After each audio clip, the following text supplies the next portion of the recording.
આવતીકાલથી શરૂ થતી નવરાત્રીને લઈને ગૃહ રાજ્ય પ્રધાન હર્ષ સંઘવીએ મોટું નિવેદન આપ્યું છે અને કહ્યું કે મોડે સુધી ધંધો ચાલે ત્યાં સુધી એએમસી અને પોલીસ વેપારીઓને હેરાન ન કરે। સાથે જ કહ્યું છે વેપારીઓને નવરાત્રીમાં જ દિવાળી થઈ જાય તેવો માહોલ બનાવજો।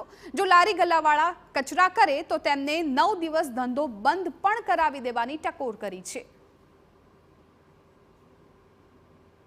આખું ગરબે રમશે આ વખતે મોડે સુધી રમશે। તમારામાં હિંમત હોય ત્યાર સુધી રમજો।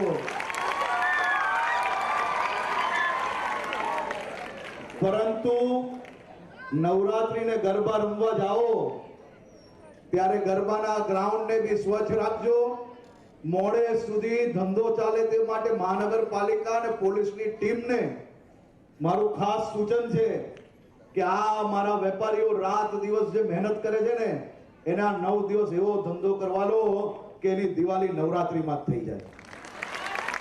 પરંતુ જો આ લારીવાળા આ દુકાનવાળા ને આ રેસ્ટોરન્ટવાળા એ છૂટથી ધંધો કરે એની વાંધો નથી, એને વેપાર એટલો થવો જોઈએ કે દિવાળીનો તહેવાર મનાવી લે।